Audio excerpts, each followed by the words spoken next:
अच्छा, तो इसलिए मैंने इनको पेपर लाइन का, मैंने कागजी शेर जिसको कहते हैं वो। सिखों की आलमी तंजीम सिख फॉर जस्टिस के तहत भारतीय सिखों के लिए खुद मुख्तार मुल्क के क़याम के लिए न्यूजीलैंड में रेफरेंडम जारी है। और अभी आपको खबर देंगे न्यूजीलैंड के शहर ऑकलैंड में। न्यूजीलैंड का ये जो व्यक्ति है, ये उनको एक एंगर दिखा रहा है कि आप गलत हो। This video has taken the internet by storm. A proud Kiwi, donning his country's colors, confronted the Khalistani supporters, declaring, "Go back to your own country. Don't bring your foreign agenda into my land." His fiery words are echoing far and wide, raising questions about why New Zealand allowed this event in the first place. This flag is not welcome in this country. Your flag ain't welcome in this country. We only fly the red, white and blue, baby. The New Zealand flag. Go back to your own country. Don't bring your foreign agenda into my country. इसलिए कहा कि सिर्फ किसी जगह पर खड़े होके ना बात कर देना, ये है वो कागजी शेर वाला काम। ये खालिस्तानी जो एक टेररिज्म ऑर्गेनाइजेशन है, वो भारत में पंजाब को खालिस्तान बनाना चाहता है। और उन्होंने कहा है कि हमें इन लोगों को बाहर निकालना होगा, और उन्होंने तो जगमीत सिंह का भी नाम लिया। अगर वाकई में निज्जर को, जसमित्ते को, पन्नू को, अगर वाकई में इनके पिछाड़ में ताकत है, अगर वाकई में इनको हिम्मत है, तो पंजाब आके दिखाओ ना, यहाँ पर बैठ करके खालिस्तान बनाने की कोशिश करो ना। सर, आपने वर्ल्ड बैंक की बात की, अजय बंगा साहब की बात की, तो उन्होंने ही स्टेटमेंट दी, उन्होंने बोला कि I am best example of made in India. तो मतलब आज जिन लोगों को हम फॉलो करना चाहते हैं, या जिन कंट्रीज को हम फॉलो करना चाहते हैं, या जिन अदारों की तरफ हम ऐसे तरसी हुई निगाहों से देखते हैं, वो लोग ये कहते नजर आ रहे हैं कि भाई हम तो बेस्ट एग्जांपल हैं मेड इन इंडिया की, और यानी अपने आप को इंडिया के साथ, भारत के साथ जोड़ के वो प्राउड फील करते हैं। रशीद सनक की बात करें, उन्होंने भी विजिट किया दिल्ली का, और वहां के मंदिर का विजिट किया, वहां पे जाके उन्होंने स्टेटमेंट दी जो कि बहुत वायरल रही। और इस तरीके से आपको क्या लगता है, हमें क्यों शर्म आती है? देखें, अगर 1947 से पहले की बात करें, हम भी तो भारतीय थे, हम भी तो हिंदुस्तान में रहने वाले थे, बरसगीर में रहने वाले थे। आज हम ये अगर कोई कह दे पाकिस्तान में कि भाई, अगर लेट्स सपोज मैं ही कह दूं कि भाई मैं पहले इंडिया में रहता था, पहले भारत में रहता था, मेरे बड़े भारत में रहते थे, मैं एक इंडियन ओरिजिन हूं, तो शायद मुझे तो जो है वो दूसरे दिन ही पाकिस्तान से निकाल दिया जाए। तो हमें ये किस चीज की शर्म है? ये क्या सर आप इंडियन ओरिजिन नहीं है? नहीं, मैं बिल्कुल इंडियन ओरिजिन, ऑफ कोर्स। ये भारत की जो अगर देखा जाए तो हिस्ट्री 1 साल से पुरानी, 1000 साल से पुरानी हिस्ट्री है। We were very civilise. Ashoka civilisation के बारे में बात करें, आप गुप्ता सिविलाइजेशन के बारे में बात करें, हड़प्पा सिविलाइजेशन के बारे में बात करें, यूरोप और दूसरे ममालिक ने तो बहुत बाद में तरक्की की है। हमारी सिविलाइजेशन तो बहुत ज्यादा एडवांस थी, बहुत ज्यादा डेवलप थी अगर देखा जाए, और हमें उस पर प्राइड होने चाहिए। शोएब साहब, मैं बिल्कुल आपकी बात से 100% एग्री करूंगा।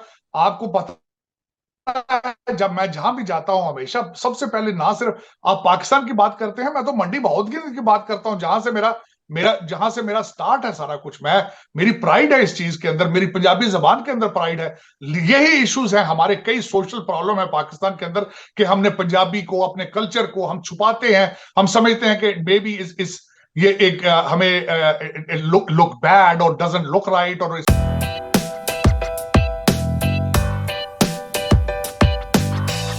ये खालिस्तानी जो एक टेररिज्म ऑर्गेनाइजेशन है, वो भारत में पंजाब को खालिस्तान बनाना चाहता है। उसकी मानसिकता मैं समझ गई, ठीक है, उसको भारत में, पंजाब में खालिस्तान बनाना है, पर अमेरिका से बैठ करके बनाना है, कनाडा से बैठ करके बनाना है, पाकिस्तान के समर्थन पे बैठ करके बनाना है, ईरान के समर्थन पे बैठ करके बनाना है। कैसे बनाओगे? दिस इज नॉट पॉसिबल ना। अगर वाकई में निज्जर को, जसमित्ते को, पन्नू को, अगर वाकई में इनके पिछाड़ में ताकत है, अगर वाकई में इनको हिम्मत है, तो पंजाब आके दिखाओ ना, यहाँ पर बैठ करके खालिस्तान बनाने की कोशिश करो ना।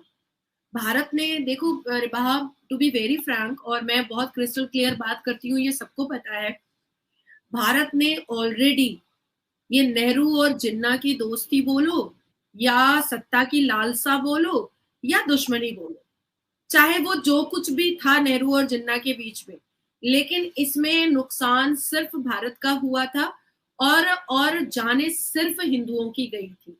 क्या ये देश भूल चुका है? 42 लाख से ऊपर हिंदू जो कट के मर करके ट्रेन से आए थे, क्या भारत के हिंदू उसको भूल जाएंगे?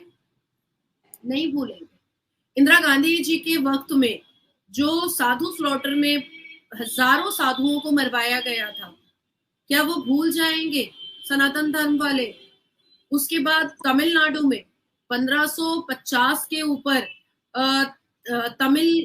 तमिल्स का स्लॉटर हुआ, जो राजीव गांधी जी के का उस वक्त ईरा चल रहा था, तो क्या वो भी भूल जाएंगे लोग? राम मंदिर के वक्त में कितने ही संत और महंत को छाती पर गोली मारी गई है, तो क्या उसको भी हमारे भारत के हिंदू भूल जाएंगे? देखिए, अब सिचुएशन भारत का ऐसा हो चुका है कि अब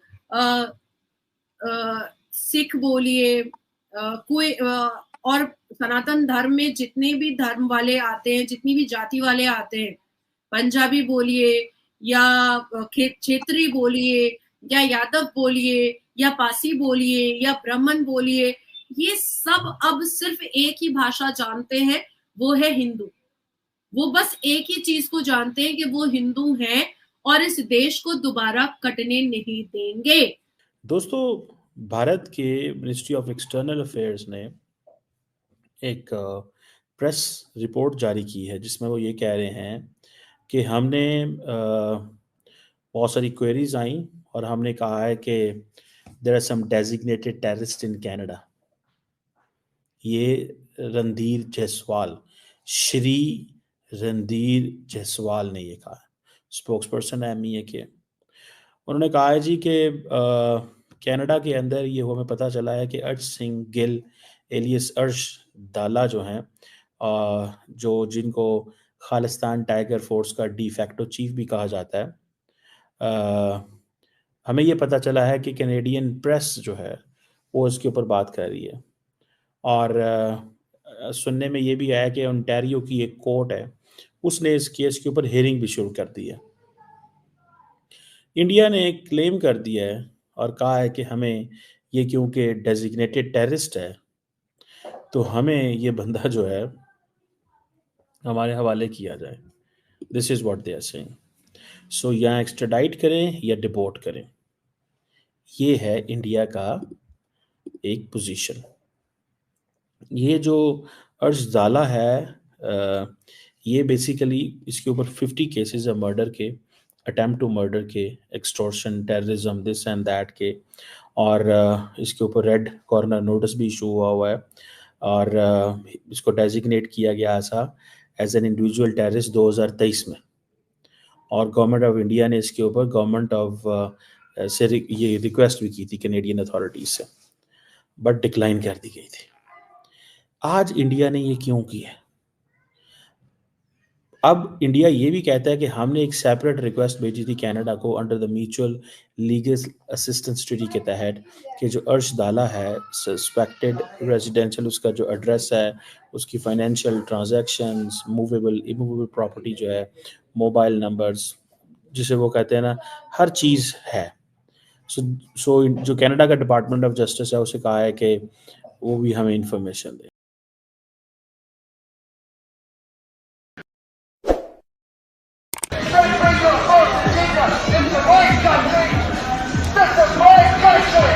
The so-called referendum saw over 37,000 votes cast, as claimed by SFJ. But here's the reality check. This group, banned in India since 2019, is notorious for spreading propaganda and fueling separatist sentiments.